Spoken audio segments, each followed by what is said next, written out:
கர்த்தருடைய பரிசுத்த நாமத்திற்கு மகிமை உண்டாகட்டும். மகிமையான ஒரு காலையிலே உங்களை சந்திப்பதிலே கர்த்தருக்குள் மகிழ்ச்சி அடைகிறேன். பிரியமான தேவ பிள்ளைகளே, சங்கீதம் 23:4 இந்த காலை வேளையிலே நாம் தியானிக்க போகிறோம். நான் மரண இருளின் பள்ளத்தாக்கிலே நடந்தாலும் பொல்லாப்புக்கு பயப்படேன். தேவரீர் என்னோடு கூட இருக்கிறீர். உமது கோலும் உமது தடியும் என்னை தேற்றும். பிரியமான தேவ பிள்ளைகளே, இந்த 23வது சங்கீர்த்தனத்திலே 4வது வசனத்துல தாவீது சொல்லுகிறான், மரண இருளின் பள்ளத்தாக்கில் நடந்தாலும் அந்த பொல்லாப்புக்கு நான் பயப்பட மாட்டேன் என்று சொல்லுகிறான். பிரியமானவர்களே, 1 கொரிந்தியர் 15வது அதிகாரத்தை நாம் பார்க்கும்போது பைபிள் சொல்லுகிறது, மரணமே உன் கூறு எங்கே, பாதாளமே உன் ஜெயம் எங்கே.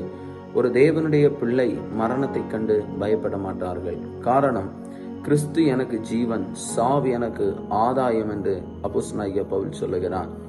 ஆமென், ஸ்தோத்திரம். அதனாலதான் தாவீது தைரியமா சொல்லுகிறான், நான் மரண இருளின் பள்ளத்தாக்கில் நடந்தாலும் நான் பயப்பட மாட்டேன், ஏன்னா கர்த்தர் என்னோடு கூட இருக்கிறார். அவருடைய கோல், அவருடைய தடி என்னை தேற்றும் என்று சொல்லுகிறான். இன்னைக்கு எத்தனை பேர் நாம் இப்படி சொல்ல முடியும்? ஆமென், ஸ்தோத்திரம். நாம் அநேக நேரங்களிலே மரண பயத்தோடு இருக்கிறோம். ஏதாவது நம்முடைய வாழ்க்கையில சம்பவிக்குமோ என்று சொல்லி இன்றைக்கு பயத்தோடு வாழ்ந்து கொண்டிருக்கிற அநேக ஜனங்கள் உண்டு. வியாதியை குறித்த பயம், ஆபத்துகளை குறித்த பயம், இயற்கை பேரழிவுகளை குறித்த பயம், இப்படி பலவிதமான மரண பயங்கள் இன்றைக்கு மனித வாழ்க்கையில் இருக்கிறது. ஆனால் கர்த்தருடைய பிள்ளைகளாகிய நாம் இப்படிப்பட்ட பயத்துல இருக்கிறதற்கு கர்த்தர் விரும்புகிறதில்லை. இப்படிப்பட்ட பயத்தை விட்டு நாம் வெளியே வர வேண்டும் என்று கர்த்தர் விரும்புகிறார். ஏனென்று சொன்னால் கர்த்தர் நம்மோடு கூட இருக்கிறார். இன்றைக்கும் கர்த்தர் சொல்லுங்க, நான் உங்களோடு கூட இருக்கிறேன். அதனால நீங்க இப்படிப்பட்ட பயங்கள் உங்கள் வாழ்க்கையில தேவையில்லை என்று கர்த்தர் சொல்லுகிறார். பயப்படாதபடி கர்த்தரை நம்பிக்கையாய் கொண்டிருந்து வாழ்வோம்.